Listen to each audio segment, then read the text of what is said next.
I'd like to call this meeting of the Village Board to order. Terry, would you please call the roll? Trustee Burroway. Here. Trustee Stevens. Here. Trustee Humper. Here. Trustee Sabi. Here. Trustee Rayberg. Here. Trustee Schultz. Here. President Ritter. Here. We'll rise for Pledge of Allegiance. We'll have invocation tonight. We have a new invocator, which is Pastor Adam Partridge from H2O Church. So we'll remain standing for that after the pledge. I pledge allegiance to the flag of the United States of America and to the republic for which it stands, one nation, under God, indivisible, with liberty and justice for all.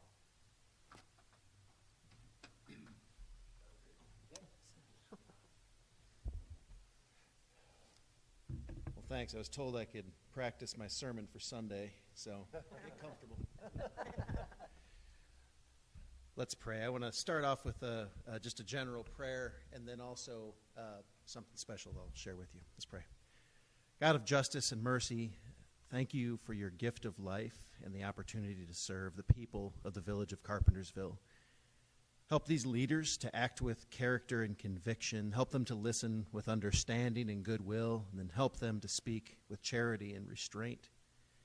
Give us all that make up this fabric of leadership in the village of Carpentersville a spirit of service.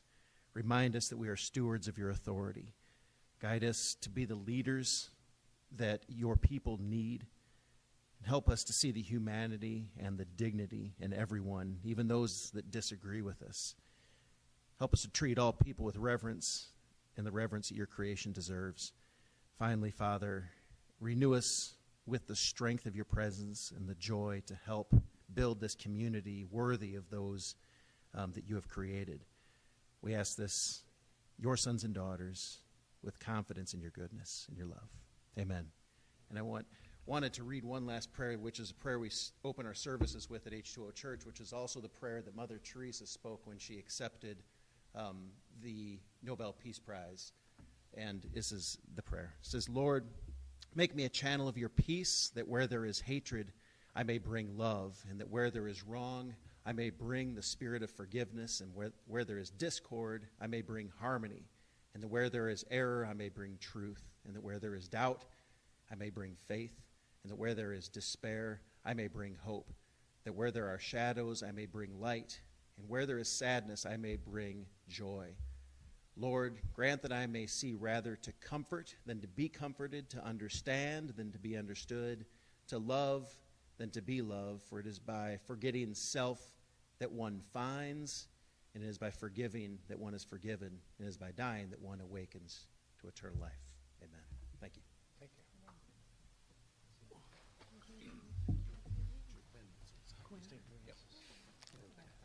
How are you doing? Okay, we have no proclamations, congratulatory resolutions, or awards. Also, no appointments, confirmations, or administrations of oath. Terry, do we have any public comment? No, we do not. No comments this evening. Then we would move on to consent agenda. All items listed on the consent agenda will be enacted by one motion. There will be no separate discussion of those items unless the trustee so requests, in which event the item will be removed from the general order of business and considered in its normal sequence on the agenda. Any items to be removed? I'll motion to pass the consent agenda. I'll second. Motion Paul, second Ginger. Terry, would you please call the roll? Trustee Rayberg. Yes. Trustee Schultz. Yes. Trustee Burroway. Aye. Trustee Stevens. Yes. Trustee Humper. Yes. Trustee Sabi. Yes. And several important items on there, but looking to the future of Carpentersville, projects that we'd like to accomplish with that will make this a better town. So always good to read those if you get a chance, if you look at our agenda. Anyway, reports of managers, commissioners, officers, and staff. Any items, Mark? Yes, I have 3 reports tonight, starting first with Chief Kilborn. Good evening, trustees. The police department will be having 3 retirements within the next month. I'm not, at this point, still the names are not public. We're moving forward, but three officers that have 30 years, plus 30 years, and one with 26 years. But we're moving forward to keep the staffing up. And in fact, one of the replacements is almost out of the FTO program, about 2 weeks into the FTO program, because Manager Rooney earlier had authorized a hiring of a replacement, knowing of the timing that it takes to actually fill that body. And knowing that this person was going to retire, we were confident he was going to retire. We hired someone ahead of time to get him in the academy so that when that body was gone, we'd have someone to fill him up with. For the other two retirements, we are in the end process of hiring 2 new officers to send off to an academy that begins on July 11th. And one of the candidates who accepted our offer of employment today is a female candidate. And a female, we haven't been able to hire a female candidate since one of the officers that's retiring was hired. So we look forward to adding more diversity to the department, and also thankful that Manager Rooney allows us to be progressive and a little ahead of the curve on some of these hirings, knowing how long it takes to get officers from sitting on the sidelines to the academy out on the roads by themselves. Any questions? And Michael, if you would just explain that lead time on the hiring list to the, 'cause the public doesn't know. Our hiring list, we can't just put out a notice that says we want to hire police officers. By state law, we have to have a hiring process, and then a list is developed through the village's Fire and Police Commission. We hire off of that list. Developing that list itself takes about 4 to 6 months. That list is good for up to 2 years or until the list dies. Once we have the list, there are only 4 academies during the year. And so the academy lasts about 2.5 months long. They graduate from the academy. They're in our field training program for another 10 to 13 weeks. So even when we hire them, they're still a good 5 months off before they're really officers out on the road. And 5 months really is the best projection. Usually it's about 6 months or so. And we are getting to the end of our current list, and we are already in the process of establishing a process to develop another list, knowing that we're behind, and our department does have some age on the top end, and we'll be ready when we have more retirements to fill those out. Do we actually publish, we're looking for police officers, come and sign up? Yes. In the past, the olden times, you used to put an ad in the newspaper.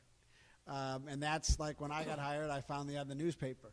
Right now, there is a website called blueline.com, where almost everyone in our industry looks to be hired, and the jobs are posted there. This time out, we're even taking it a step further, because as I said, we're hiring our first female candidate in more than 20 years. We've already spoken to an outside professional firm that will be conducting the recruitment and the accepting the applications and doing the written test for us. And one of the specialties of the outside firm is that they have a wider base to look for more diversity in reference to females, Hispanics, African Americans.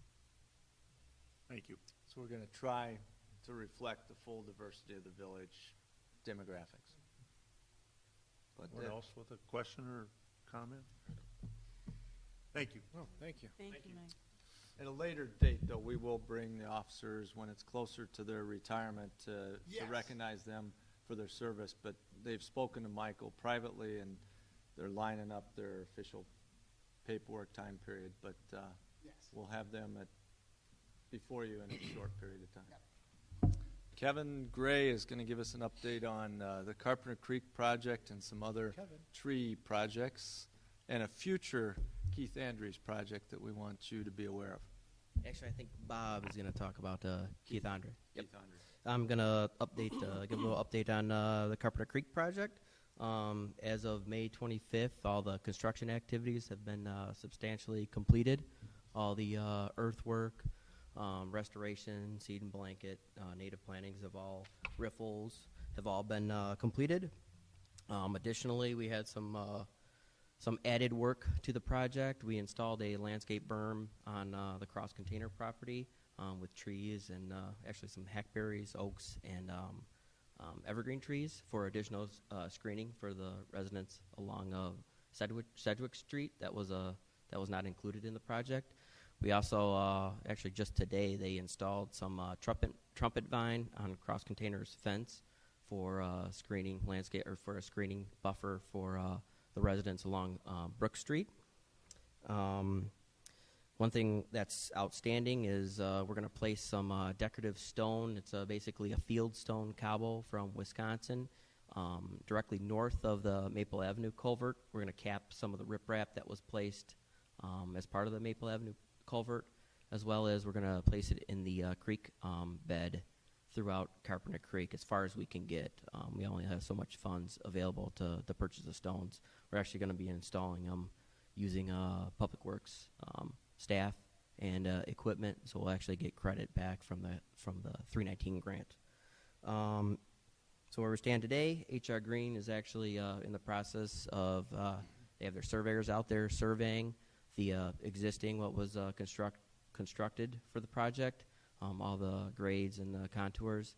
They'll gather all that data, conduct another, make sure that it was constructed per plan, conduct a hydraulic and a hydrology study, take all that information and ship that over to FEMA, and then we will start the process for the letter of map revision. Basically, that would create the new floodplain limits. That process, we think, on a typical project like this, HR Green says it takes typically about 12 months to complete that. Once that 12 months takes place and we gain approval, FEMA will actually release the new maps. We are hopeful that a majority of the structures will be removed from the floodplain or out as shown once that floodplain map comes into effect. For the structures that are not, HR Green will conduct elevation certificates. They'll survey around each structure that is actually still mapped in the floodplain and submit what's called a letter of map amendment that would remove each separate parcel or structure from the floodplain. And that's all I have. And what that basically, for the folks at home, that could mean that your home or your business in that area would not require flood insurance. It would not require flood insurance, but village staff would still recommend that the property owners get a flood insurance policy. It's called a preferred risk policy, so it's instead of paying the $3,000 a year, it's only like $60 to $80. So it's just an added level of protection. As floodplain managers, we like to still see if you're at risk, you're still somewhat at risk. So for a really reduced premium, you can still have the same benefits as you would at the $3,500 policy. Do we know when those policies start? Are they January 1st or? I think it all depends on when you purchase the property. Right. Yeah, okay. So it's So- an individual 40, there's some 40 properties that we Correct. think will be taken out of required flood insurance. They'll all probably have 40 different dates. Okay. So we anticipate they will come off, though. I mean, that's a goal we've That's always what been we're trying to hoping achieve. for. We can't say for sure because we don't know what FEMA's going to do, but that's the plan. Is there a timeline on when they will be able to get that off their insurance? Sounds like about a year or more. 12 months, yeah. Once we gain approval from FEMA. Which could be in the next 2-3 months. So it's 12 months. yeah. I mean, it's 12 to 15 months away before we can Okay. guarantee it. Right. And when we do, Kevin will be up here saying it's there, and we'll notify the same residents that we knew there was construction in that area to remind them that they should talk to their policy. Absolutely. Yeah, And change it. what will happen is we will get a letter when the LOMAR, it's a letter of map revision, when that gets approved, there'll be a list through FEMA. We'll get a letter, and it will list every property that's called out as shown, and then they take that to their mortgage company and try to get the flood insurance requirement dropped. Okay. That's probably like any other insurance. That day, they can cancel it and get a refund for the unused portion, and maybe. I don't think FEMA refunds money, though. Oh, If it oh, was the a state insurance is right through policy- FEMA? Yeah. Okay. Correct. It's, yep, Federal. it's a federal. Federal insurance, okay. Yeah. Federal. Then they That probably answers don't. that. If it was I mean, state, we're, yes, we're, but we're saying Just 12 hope- months, but we're hoping Yeah, that it exactly. is sooner, but I can't tell you FEMA's schedule. I wish I That's could. why I asked but- about the policy effective dates, because it's a federal program, so. And there's no They refunds. could have a common date, so, but, you know, I haven't looked at that in a long time. Yeah, that's why we, as soon as we got this constructed, we wanted the surveyors out there to start getting all Yes. the information and start Absolutely. compiling it all and getting it sent to FEMA. Thank you, Kevin. And staff's well aware of this, so they're doing it as Yeah. quickly and expeditiously Well, it sounds as like they're possible. also getting, I guess, learning about how this process works with FEMA too, so, because invariably, residents are gonna ask us those questions. Right. And between HR Green and Kevin and I both worked on this at another municipality, so we fairly familiar. And it's, not all federal programs are complicated. This one is pretty straightforward. The checklist is the checklist, and they follow it religiously. Okay. Just one question. You said it was 40 properties? Approximately 40. Approximately 40 properties. Okay. Not just homes, but some of the businesses on Maple. Very good. And on that same vein, we'll hear from Director of Public Works, Kevin? Robert Cole, Kevin. about Keith Andrews. Good evening. And a very similar project that we'd like to start. If you've taken a walk in Keith Andrews Park lately, you probably noticed that the drainage channel, not only in the park but also in the Lake Marion Lake bottom, are severely eroded and require stabilization and maintenance to address the continued excessive erosion. Due to the overall cost of a project like this, grant assistance will be necessary. Of course, there is a process when applying for a grant which consists of engineering evaluations and the development of a master plan, similar to the Carpenter Creek project. Staff has developed a two-phased approach which will require the assistance of a professional engineering consultant. Phase one will consist of meeting with the stakeholders, which are the Village of Carpentersville and the Lake Marion River Conservancy. We will conduct a site walk. We will walk the entire parcels, both Keith Andrews and the Lake Marion river bottom. We will develop the development of a basic restoration plan. This plan will probably be accomplished by using in-house staff or a contractor that we'll hire, and the preparation of a detailed Phase 2 scope of services and fee estimate. The cost of the Phase 1 project is about $9,900, in which we'll soon be under contract with an engineering firm that I don't think we've ever used before. Their name is Christopher Burke. The separate Phase 2, which will be a separate contract, they will conduct a topographical survey, prepare restoration plans to repair and stabilize the main drainage way and side channels, address issues regarding our sanitary sewer interceptor line, which this is a big pipe that receives all the wastewater from the northeast and northwest basin of the village. With the erosion that's taking place, the path of the water has changed and it's encroaching our sanitary sewer line. And of course, we're very cognizant of the fact that we do have excessive I&I in the village, and this will help address some of those problems. And we'll also incorporate additional mountain bike trails, which will provide conductivity from the regional bike path to the Keith Andrews bike path, which Carpentersville is getting very well known now for the Keith Andrews Bike Park as well as the Raceway Woods, and we want to continue to promote the use of those two parks, and that's it. And the township, we're going to work And the township, yeah, The I'm sorry. township has a small portion of this connectivity that we're going to work with them as well, which the engineers and the consultants say if you have that combined recreation as well as the stormwater management, and there's all these things with CRM, credit points of managing your stormwater as it goes to the river. It's a functional thing, but also the bike path connectivity should get us a greater rating for funding from the federal government, and the fact that it's conservancy and another form of political government entity all those things of getting that kind of cooperation and improving the water quality into the river, we believe this one will qualify. But it will be a very expensive endeavor because there's some construction that was done long ago that is now counter to what is accepted engineering standards now that has to be removed and replaced.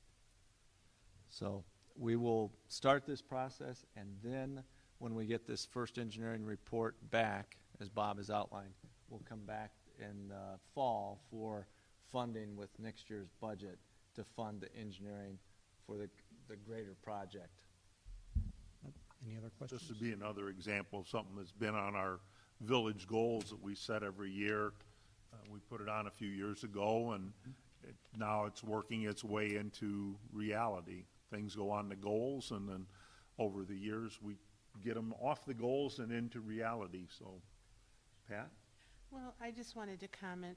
Bob knows this. I know Ed does, but been meeting with Canberra a few times, and Bob's right. The park is getting quite renowned. We ran into somebody who mentioned he had early Friday afternoon, and he was down there because he couldn't wait to get there. Why? Because the people he worked with were talking about Keith Andrews. I asked him where he was from. He was from Palatine. Jack Clifton told me he ran into people from Winnetka. I sent the board a copy because the Spring Bike Jam poster, we're told that the store for REI in Schaumburg, they're very well aware. Not only did Canberra receive a grant that they applied for and received a week later. So they got $5,000 for Keith Andrews, $5,000 for Racer Woods. And they blew up that poster, as you saw, put it by a mannequin and a bike, because those people in Schaumburg are hearing people in the store that are coming in that are talking about Keith Andrews Park in Carpentersville. And while I know Bob's right and Mark's right, and with his direction, if we can qualify for this grant, and with a lot of work, it's not going to happen tomorrow or the next day, but Canberra believes with the connectivity, and they're talking to the folks at Lake Marion, the Conservancy Board, about getting that erosion taken care of, taking it all the way to the prairie path, that we're looking at probably having one of the top 10 bike parks in the country.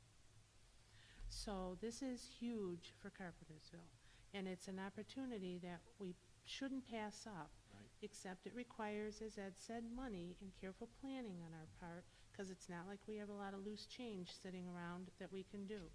But you don't want to pass this up, because you've got a dedicated group like Canberra, and I think now finally we really have, I think we've always had board support, staff support, and with Mark's direction with regards to a federal grant, and talked a little bit with the gentleman from Christopher Burke, and he had ticked off a number of things that already would probably make us highly qualified for this grant.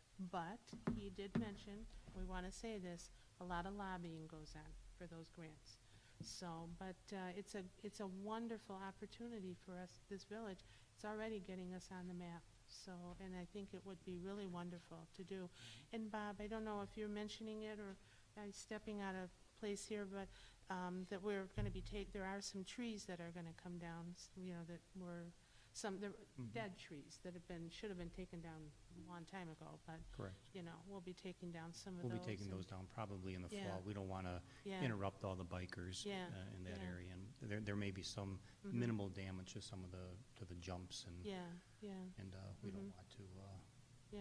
interrupt them, I'm like I hoping said. to reach out to the schools when they start asking them, you know, why not consider Keith Andrews as a small field trip? An hour or two. Our schools are all close. They could go, and there's a number of things. So I really think this is really a huge thing. It's like hearing Walmart was coming, kind of, and yet, you know, you didn't want to pass up on that opportunity too. So I think it requires a lot of thought and financing. So, you know, to figure out what we can do. So, but Bob's done a lot of work down there, folks. There's no doubt about it. Bob's department, and it's Sacramento entrance is nice. I hope we can get a sign. You know, Mark's kind of working on that for me, and then I know, I should mention, I'm sorry, Bob, to take your place here, but REI, not only did they want a strategic involvement with Keith Andres, they were here the Saturday after the bike jam. And I think there was pictures out there. There was about 15, 20 volunteers, and they were cleaning up all those of you that know by the old Boys and Girls Club, there always were this large set of concrete steps that could take you down to the park. So I guess they got a lot of that all cleared out, and they'll be working on trails down there. So this is good, and the county is very happy with them, very happy. They've given them the go-ahead for another 2 miles at Raceway Woods, and they're working on a pavilion and bathrooms there, and next year they're going to work on additional parking. So if we need county involvement, they're very happy with Camber right now, so it should be good. So, sorry, Bob, I just wanted to add all those extras there. So, You did a great job. yeah. Okay. And now we have another update regarding some changes with our SEIU Public Works contract, and Kathy Lampkin will give you the overview and the big changes with that and the cooperation we've received with that. I should have stopped here after the chief. Thank you. I'm actually here to provide you with some, I think, good news regarding SEIU Public Works in the village of Carpentersville. As you know, the village and SEIU signed a successor agreement that went into effect, but there was a major change in the layoff language. Presently, layoffs are done by seniority, but after December 23rd of this year, which is 1 year after the ratification of the contract, they are going to be done based upon knowledge, skills, and abilities, KSAs.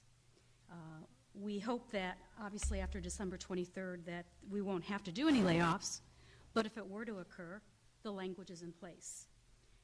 And what the contract stated, that a committee would be developed, which would be comprised of SEIU members, members of management, HR, and a mediator from the Federal Mediation and Conciliation Services. It is a free service. This committee consisted of our mediator, Elizabeth Galliano. It consisted of Nick Carone, who is the SEIU union representative, Bob Cole, Kevin Gray, Jack Clifton, as well as 3 members of Public Works that are in SIU, Chuck Duckett, Rob Eichinger, Sean Radar, and then as well as myself. The committee has done a great job. They've been working really diligently for the last several months with goals of reviewing job descriptions, of developing an evaluation form to be used in Public Works, as well as establishing what the criteria is for the KSAs. The goals were met, and in fact, training for all of the Public Works employees was held yesterday in here. We're very grateful for the mediator's help, but we're even more grateful to the SEI union, who, especially Nick Carone and the 3 Public Work employees, for their input, for their ideas, for their willingness to accomplish all of those goals. The committee as a whole had quite a bit of work to accomplish. There was a lot of work, and they did it. There were long discussions, communication back and forth with the Public Work employees, and give and take. But the overall products that we have will be used, I think, in years to come. Again, I want to say it was an excellent process. And I think it's a really great example of how union and management can work together.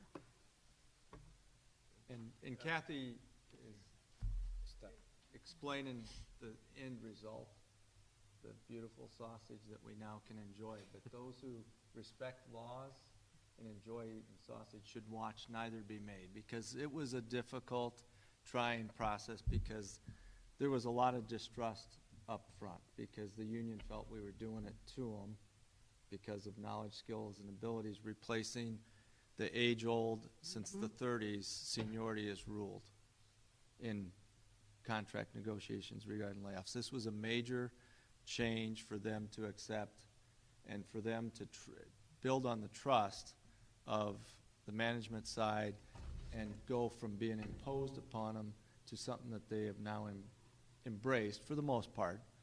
And the proof is still going be in the trust level of doing these evaluations and explaining it and communicating many, many things to understand why you, Mr. Smith, ranks 30th instead of 2nd, and so on, because it's very meaningful to them. And it's taken a lot of trust with the union and the SAIU to accept this and to move forward in a very positive fashion. And we couldn't have got there without the federal mediator. She was wonderful at the end of the contract, and she stayed with us through this process. And I think it's something that will be emulated, and I think we may be the pioneers first, but we survived as pioneers. We didn't end the way some pioneers going first sometimes isn't healthy, but this one it really was, and it's a testimony to the professionalism and experience that Kathy brought to the table too, to work. I think you could add that this is a kind of a microcosm of what the governor is trying to do at the state level, which is make things more efficient, make government more accountable, and make sure that that people have the job and they know what the job is and they know what the expectations are to complete the job. And so that's why you see it being so difficult in Springfield. I mean, look what we went through here. Now try to do that with the governor and 50,000 state workers and coming to some sort of an understanding on how we can be more efficient at state level. So it's not an easy thing to have happen, but it's what does have to happen. It's what has to happen to keep our government operating as efficiently as possible. We can no longer just say seniority rules. That's not a good way to run your business. Anyway, sorry, I had a little too much political rhetoric, but it really does apply. What we've done is what they'd like to do. And if any of the board members are interested in any of the information that we're able to put together, there is a lot of it. The evaluation form itself, some of the lists that we've had to do in terms of establishing baseline equipment, specialized equipment, in terms of criteria for knowledge, skills, and abilities, making sure that the forms are completed as objectively as possible, and taking out some of the subjectivity. I'm happy to share that with you again. It was my experience. I worked a long time with unions, but I have to say it was a very rewarding experience here in terms of everyone working together. Right, and the accountability is not just on the rank and file SEIU union members. There's a lot of accountability to the senior management staff at Public Works, because it's a lot more work for them to do the evaluations, to communicate said evaluation and back and forth. So it's going to take more time. Definitely going to take more time, but it will develop the personnel that we have at Public Works too, because they're going to challenge the evaluation that they got, because nobody wants to be bottom of the Absolutely. the list. So I think it's, in that way, it's very effective, and there will be a lot of accountability on our end too as management. Definitely. Anybody else with a comment? No, but thank you, Kathy, too. Great I'll make a job. comment that, whenever you change your process for doing evaluations of employees, and we've talked about this quite a bit, behind closed doors, that this strengthens our internal control system overall, especially from an operational perspective. And it does give the employees an opportunity to develop skills maybe they don't have, that they could use, in a job here or somewhere else. That's the downside. They may develop and depart us, but that's a good thing to have somebody skilled enough that they leave. Well, cover your ears, Atesh, but that's what we've been doing with finance directors for the past 10 years, it seems. They're here for a while to kind of learn the ropes, and then they move on. And we've had several good ones leave. So, and I think we should be okay with that, people that want to move on and better themselves. That's a positive for them as well as for the village. But yeah, this is really good. I'm glad we were able to get this through, and really nice job, guys, for doing this.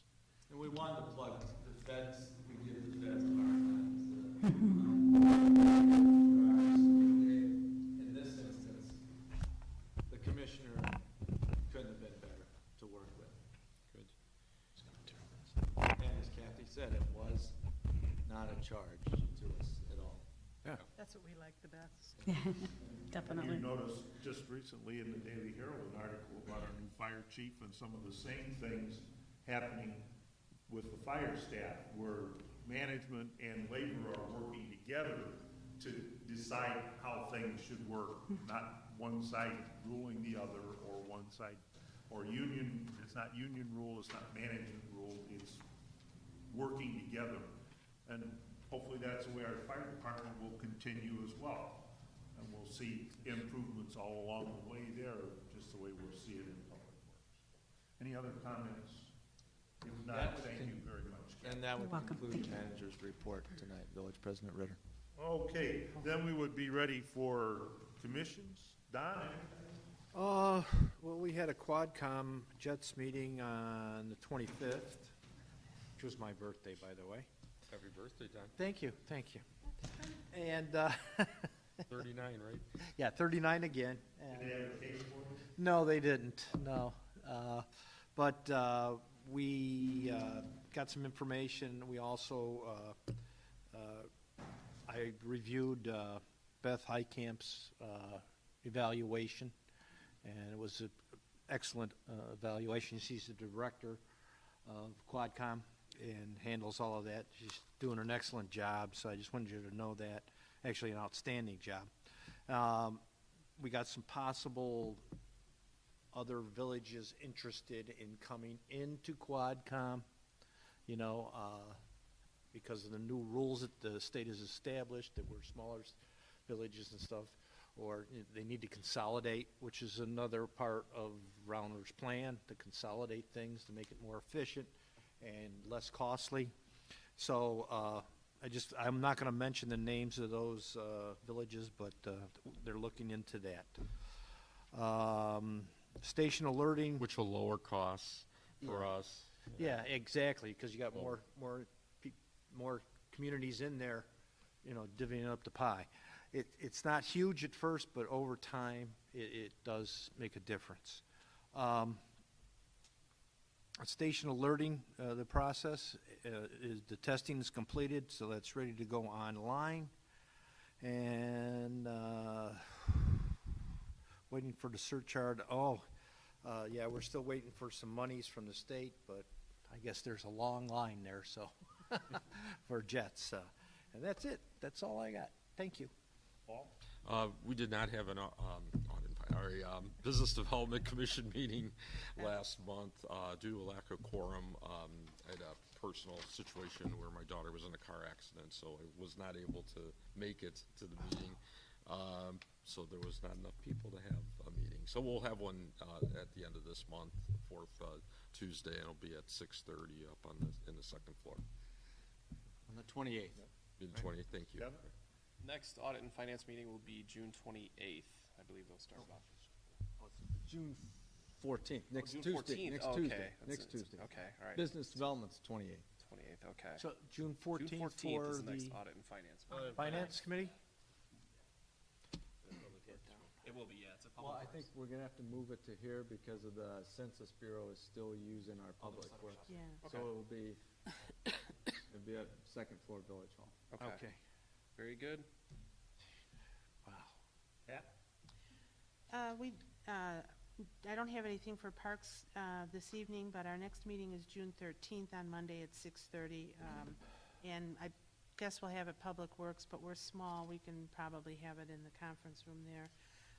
Special events, we had a meeting last night, just a rather quick one. It was just to finalize plans for Saturday's yard sale.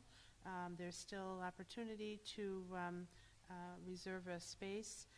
We've about, I think, 50 plus, I think, close to 60 tables reserved already, which is very good. And it was really good to hear, but it will be hot. I would love to, I sent out, I hope the board can come by and sweat with us, please.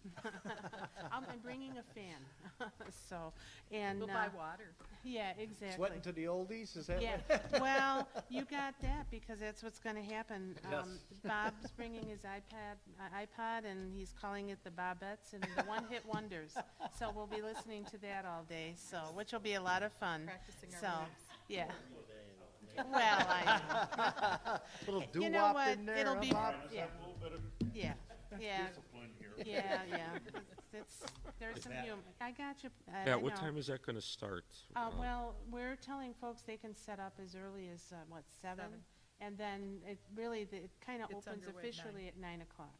Okay. And then it'll run till 4. And then I did get confirmation today, a charity truck, the Epilepsy Foundation will be there. So if you don't want to have to take anything home that you didn't sell, they'll be there between 3:30 to pick up any unused items or any unsold items, I guess. So I got confirmation for that today. And the Moose will be there. Dundee Lions very generously offered them their hot dog cart. So they're going to be providing hot dogs and chips and lots of water and soda. We'll be there. Pastor Ball's church is going to have popcorn. And believe it or not, there was a call last night. We need coffee in the morning, so he's got a big pot. So he'll probably that. And then Dairy Queen's coming. And yeah, really, later in the day, huh? And they'll be bringing dilly bars, I guess, from the Dairy Queen. So it'll be nice. Bob got a nice tent, so we'll be able to have picnic tables under there, so you won't be out in the hot sun if you want to sit down for a little bit and have something to eat. Again, I've mentioned this before. We do have a face painter. Thank you, Mark Huber, for helping with that, and she'll be there for the kids. I suspect that paint will run pretty fast on their faces. Mark So- Huber's painting faces? Yeah, yeah. But anyway, so she'll be there, and then also, like I said, we will have some music provided, which will be very nice. And he's not going to like this, but last night the committee gave Bob a nice round of applause. He really organized that parking in those spaces. It's going to be a thing of beauty, the way it works. I know there'll be a glitch or two, I'm sure, but he's just done a great job, and I think we're very pleased. So although, Jeff, we miss you, so your input. So anyway, next event will be Thursday, right after that, and that'll be the high school bands that'll be there. Hopefully it'll be a little cooler, but it'll be their orchestra and their jazz bands. So, and that's been out district-wide, so it'll be all the high schools in the area. They're coming to Carpenter Park. So that'll be fun. Pastor Ball will be there I think he's going to have popcorn there.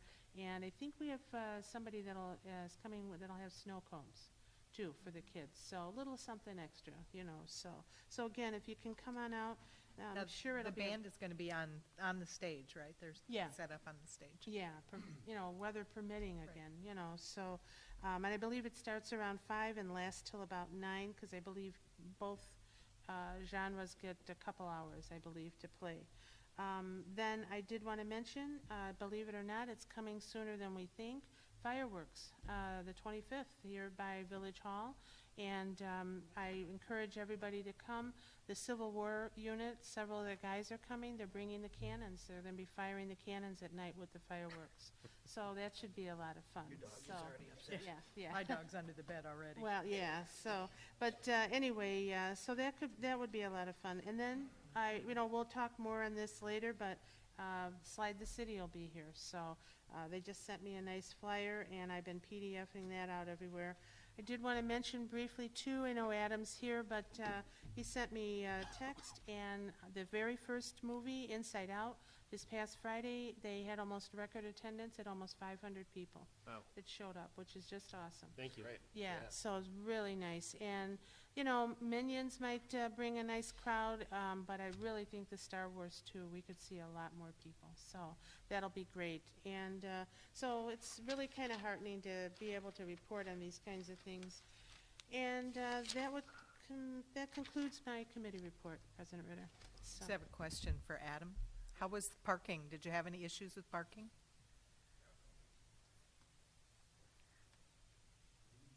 We did not have any issues with parking. Good. We had, like I said, record attendance 500 with the most we've had, and issues with parking at all.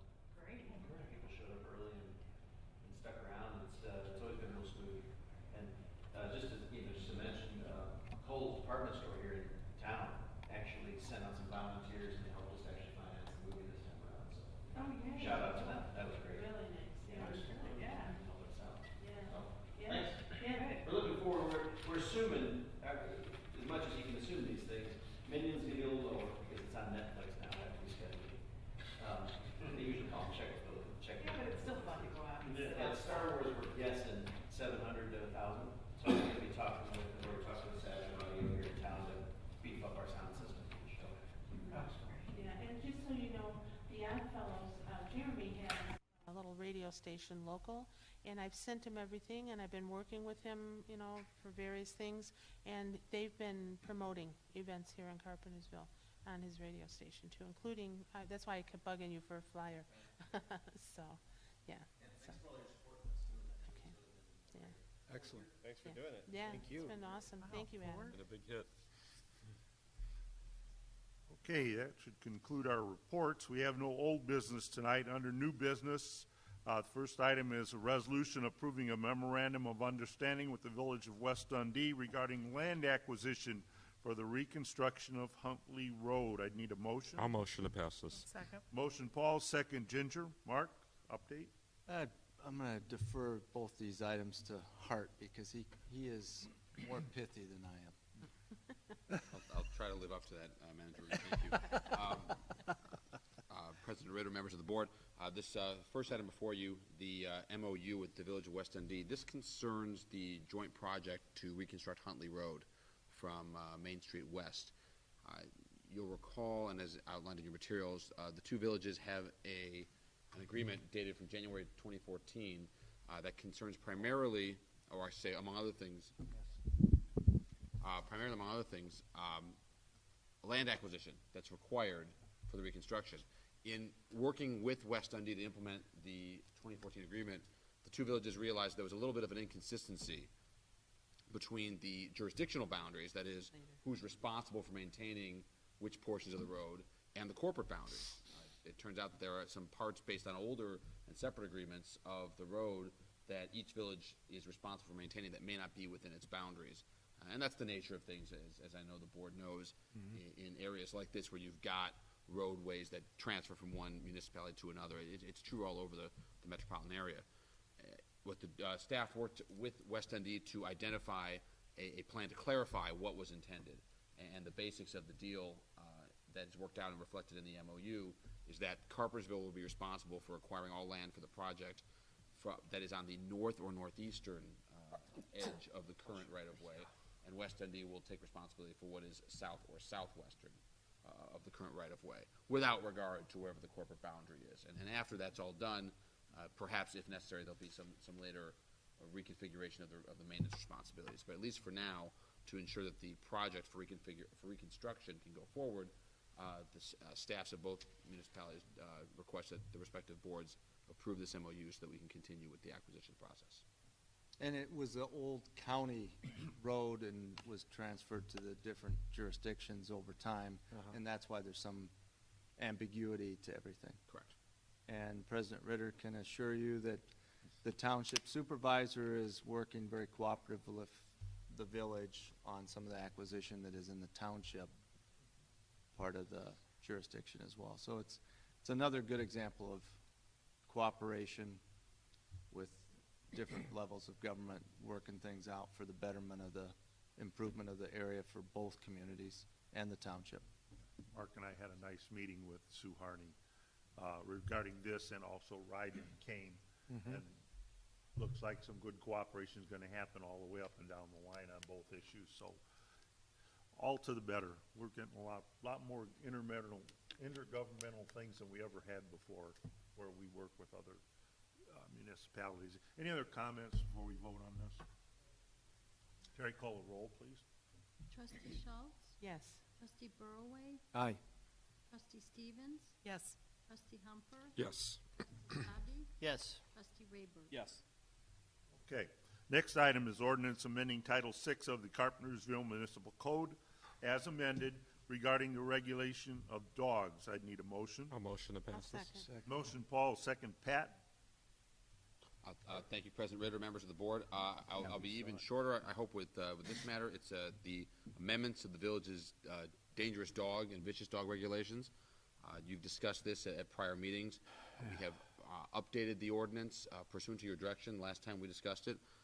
Among other things, this ordinance is known as Buddy's Law per the direction of this board. But the restrictions are, as you're familiar with, this would impose a new and clarified regulation as to how dogs that attack or threaten other animals or people can be designated as dangerous or vicious, and the additional restrictions placed on those dogs that are so designated to try at least to ensure that they do not engage in threatening or attacking behavior again. I'm happy to answer any questions you have about the specifics of this amendments as revised.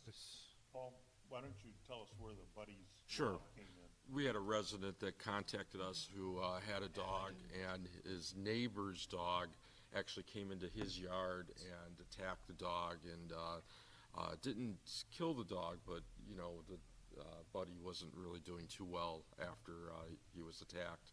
So that was the genesis. He asked us to look into it to see if we could, because you know, our police officers went out there and they could only work within the ordinances that we have available with us, and there really wasn't much out there that they could do, you know, to prevent this from happening again.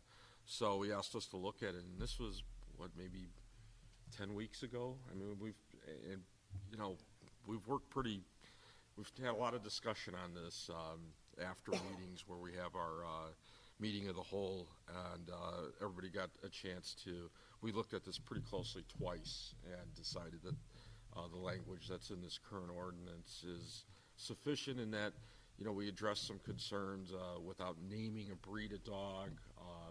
We have found other villages that have not named the breed of dog that they're most concerned about, but also all dogs that, you know, would engage in this behavior would fall under the ordinance, which is appropriate. So, you know, there's a lot of detail there, but I think it does strengthen our law, our ordinances around this area, and we asked if we could, or I asked if we could name it Buddy's Law, which is the dog that was attacked, and everybody agreed, and I thank you for that. So, so I urge you to support it. Any other questions or comments, Pat? I just wanted to know if in this newsletter we haven't had a nice section on the noise ordinance. If maybe going forward we can consider this new ordinance being published in the newsletter, since it goes out so far. And then I wanted to ask Hart if when the ordinance itself will be fully on the books, because I've actually had a couple of HOAs that asked if I could PDF the ordinance to them. I guess they're going to get it out to their residents, so I want to, whenever that happens, you know, so. Sure. What I can say is that the ordinance will be effective, Okay. if it's voted on and approved this evening, the ordinance is effective immediately. Okay, so it's, okay. I imagine that a fully executed copy will be available pending the availability of the president and clerk, but Okay. I imagine it'll be signed within a matter of a few days, as is usual. Yeah, yeah. What we can do is we Okay. can work with the clerk's office to get that signed ordinance out, Okay. so it will look more official. Okay, yeah, okay. Thank you, Hart. Of course. If there are dogs in Carpentersville that have attacked in the past, but now the law is being enacted, is there anything that those people have to do, or is it moving forward? I would say this is largely a prospective ordinance. I suppose that on a case-by-case basis, if there is a dog that engages in an attack after adoption, it's possible that past history might be relevant before a hearing officer if they're asked to designate a dog. But we've talked to the police department and the manager's office. It's probably cleaner and easier to enforce to go prospective only. Okay. Any other questions or comments? If not, Terry, call the roll. Trustee Burraway. Aye. Trustee Stevens. Yes. Trustee Humper. Yes. Trustee Sabi. Yes. Trustee Rayburn. Yes. Trustee Schultz. Yes. This is a pretty important change, and I notice our reporter is back there writing busily, so I'm hoping that we'll get a little bit of something in the paper to let our residents know pretty quickly that if they have a dog, they're going to have to make sure that it is respecting the neighbors and neighbors' animals as well.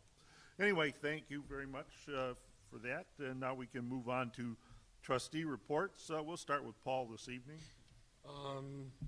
Let's see. What was I going to say? I think we're moving along great. I'm really happy to see all these events that are coming to the park. Very excited about that. Walmart is opening this month. That'll be good. Our police departments already have met with with the store manager, so people think they're going to be able to abscond with things from the store. Think again. We're already preparing for those types of unfortunate situations. So let's hope they don't happen. But I think we know better. But other than that, it's really exciting.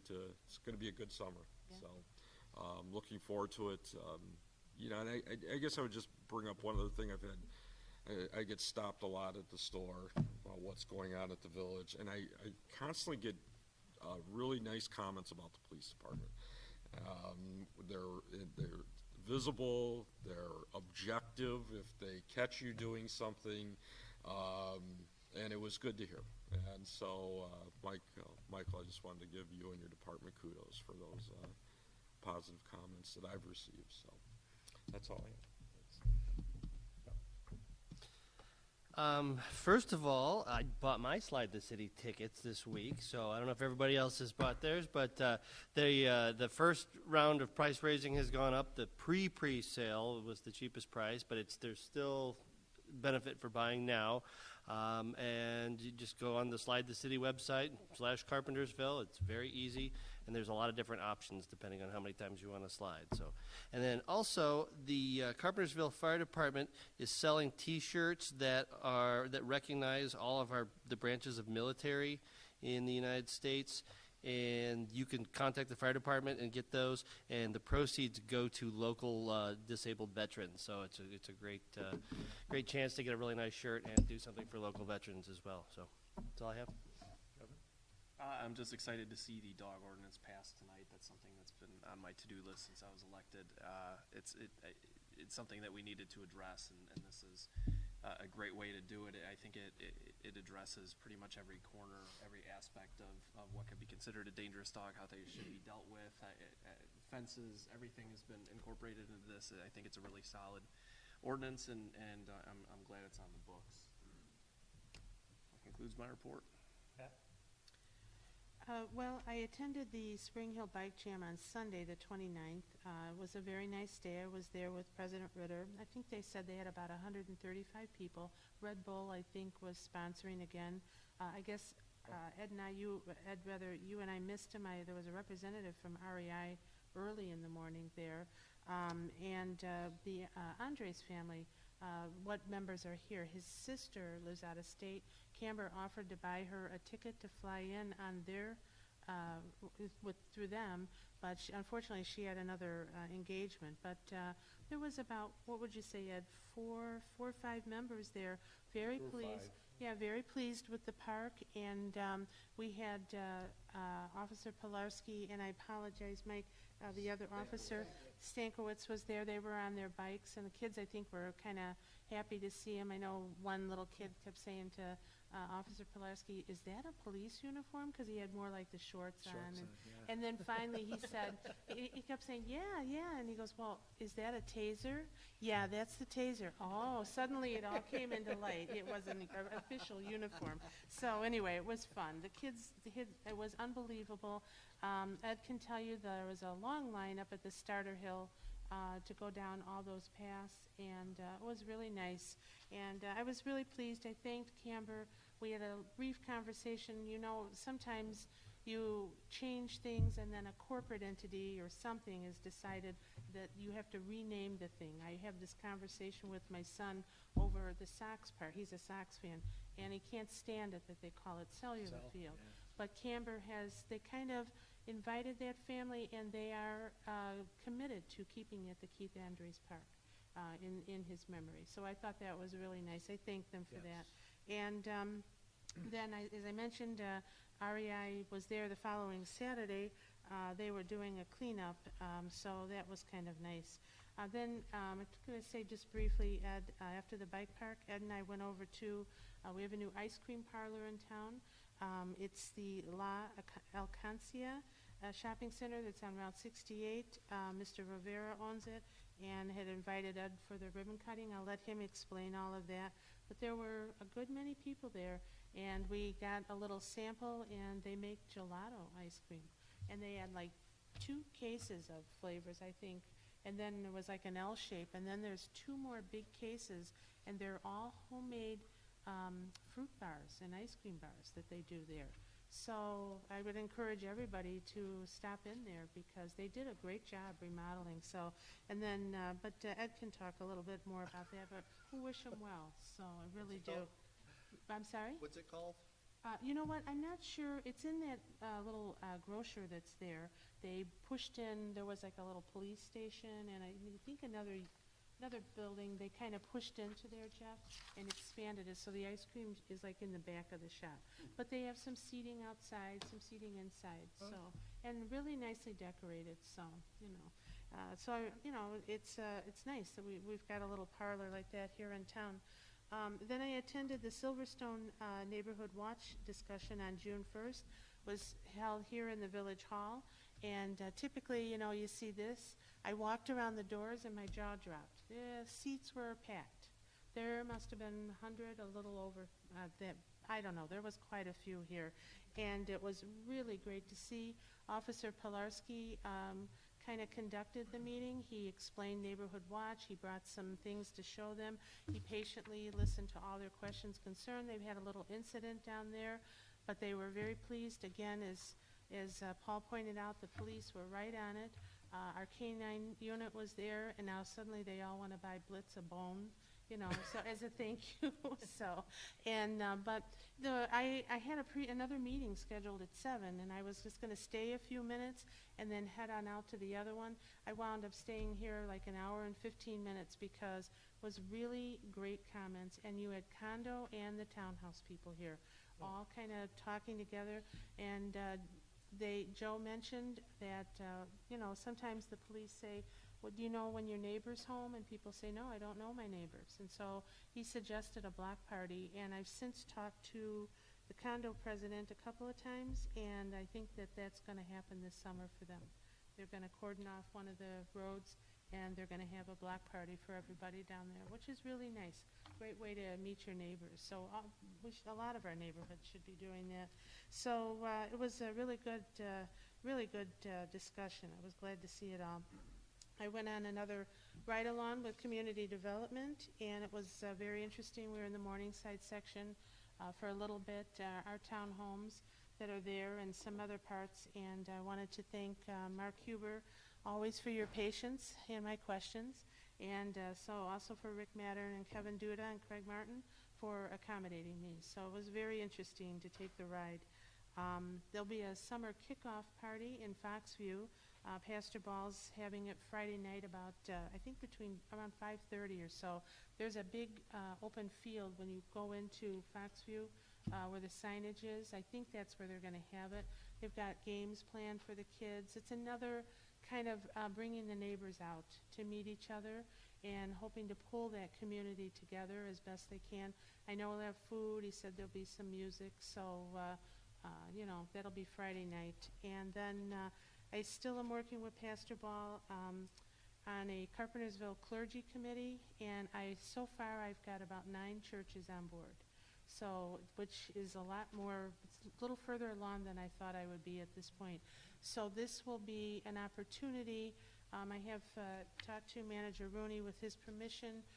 Kevin Goethals will set up a email group for them so that they can get all kinds of information from the village, pass it on to the parishes, because they all, I think, do announcements before their services.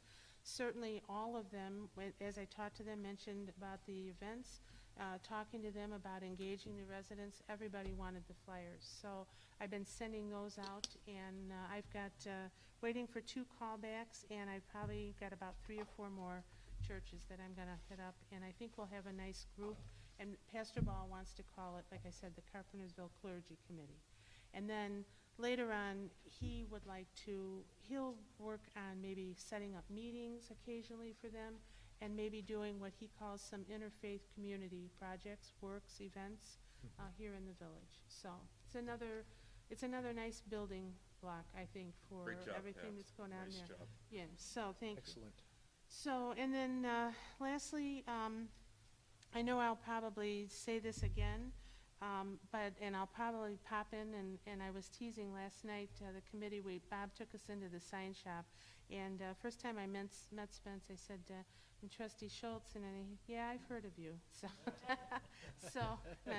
okay. So I bet I know who's talking about me. So anyway, I personally want to thank Spence because, with Bob's encouragement, if you look around, we've got now yard sale banners on the bridge.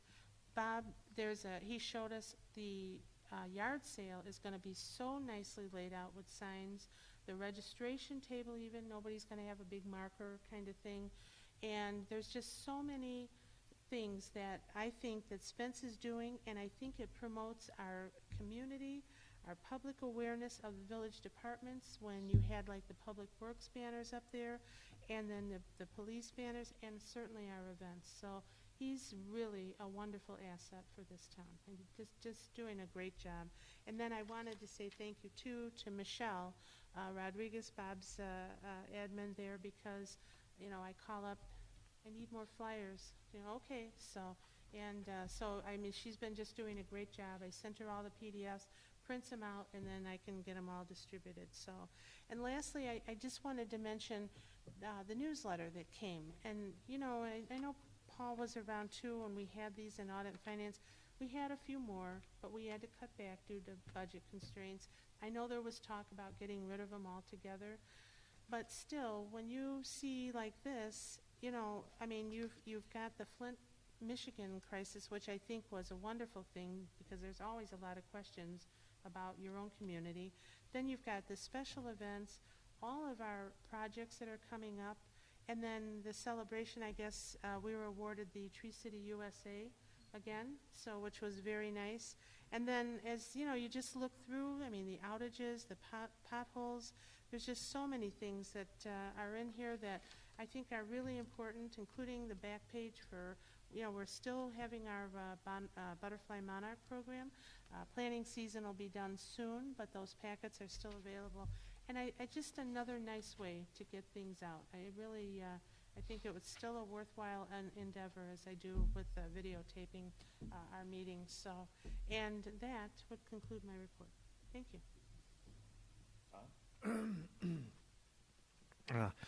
I just actually have something here that that Mark sent us. Mark Rooney sent us on the legislative report about the lead testing and how we're going to have to compile information about any of the lead that is used in the village, and from the mains to the house and stuff like that. As I'm reading this, and anything that would be servicing potable water. So, just wonder, did you? I'm sure you're aware of that, yeah. And you can put my address right on there if you want. Anyways, I think that's good. We should know what is being sent to our houses and how it's being sent there. Having just went through a little upgrade in my own house to put copper in where I had steel pipes and they were all rusted and everything like that. But the feed into my house is lead, and it's quite costly to have that replaced, from the main to the house. It's quite costly because I priced it, so I know. But anyways, I'm glad that they're getting down to this and checking that all out.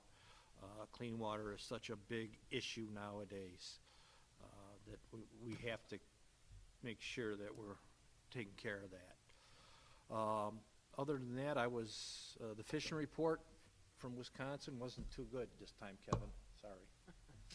Yeah, a lot of low pressure and rain, so didn't do very well, but had fun anyways. Thank you.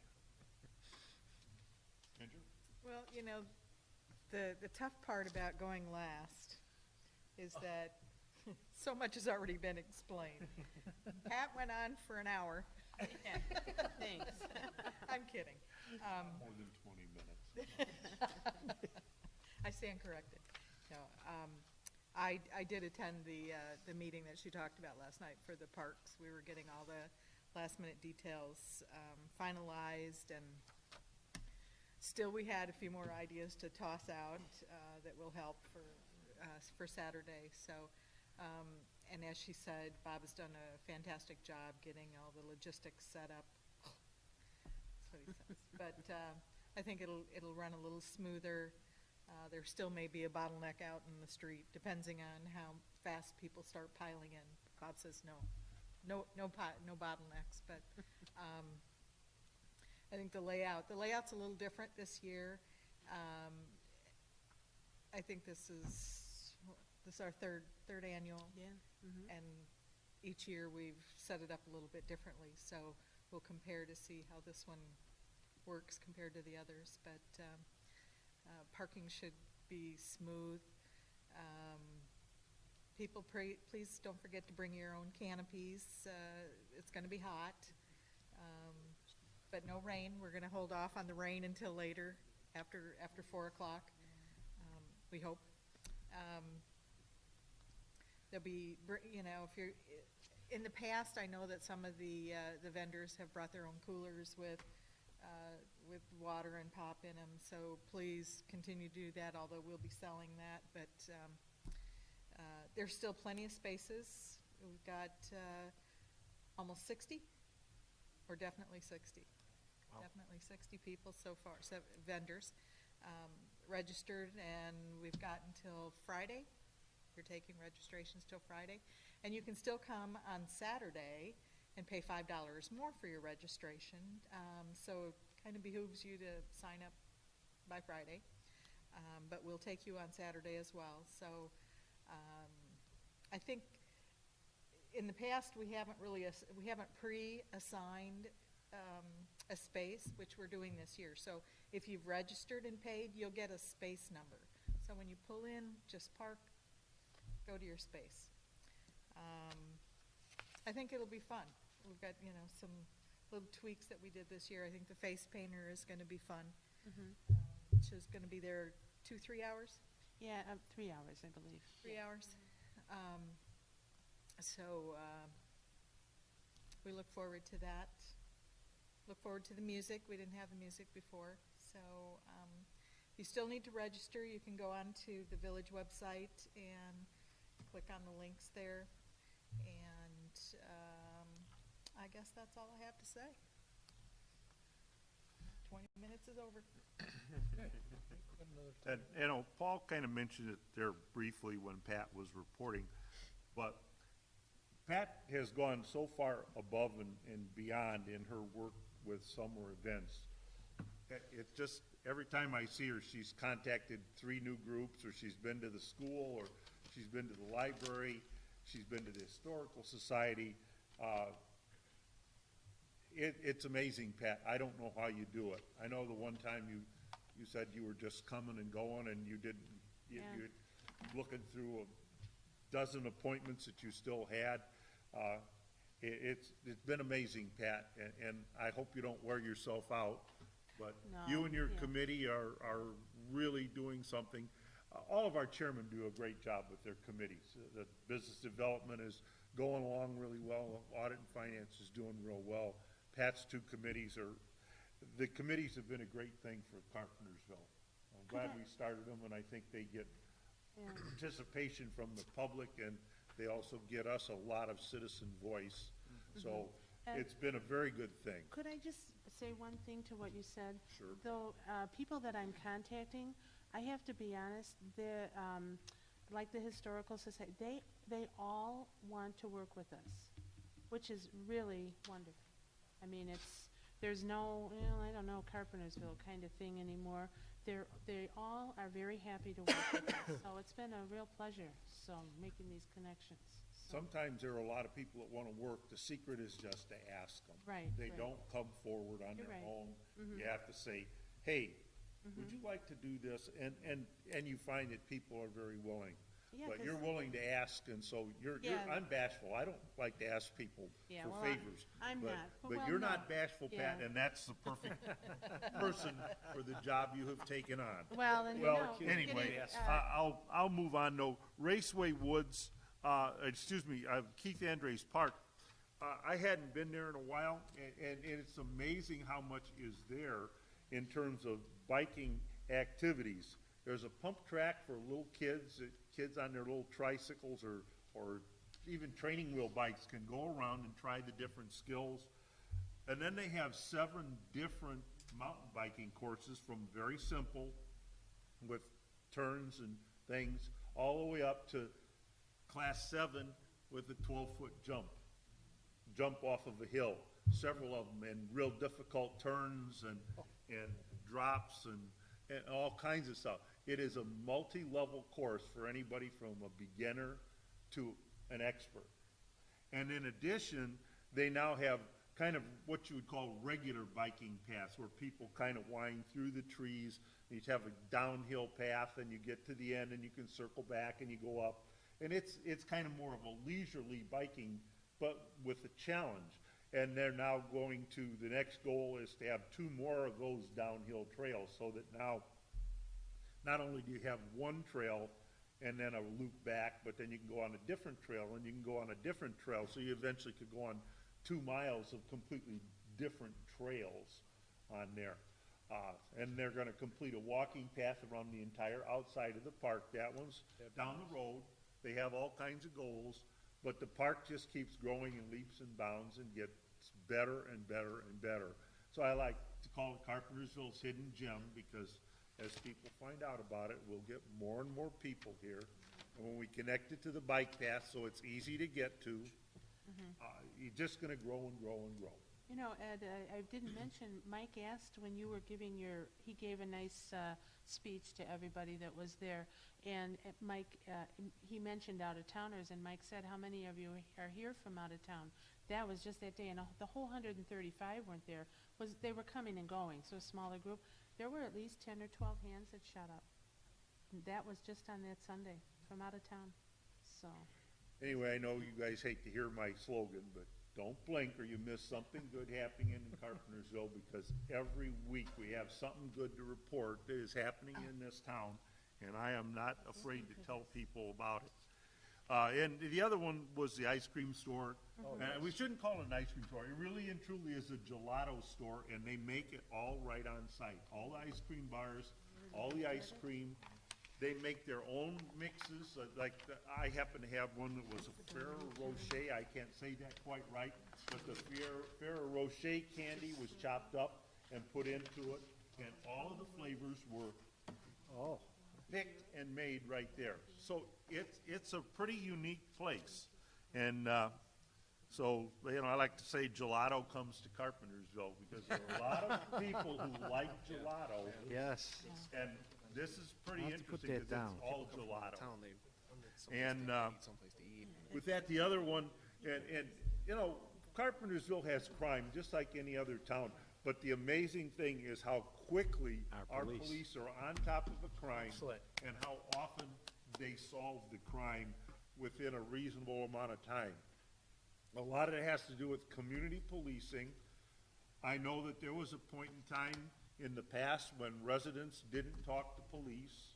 That is not the case anymore. I think a lot of our leads are developed by neighbors on the scene who say, yeah, I know who did it. Here, we don't want them in our neighborhood. So another one of those good things, community policing at its best, crimes being solved rapidly. It's a great thing for Carpentersville. And with that, I'll conclude my remarks. And the next thing would be, where's my list at? Closed session.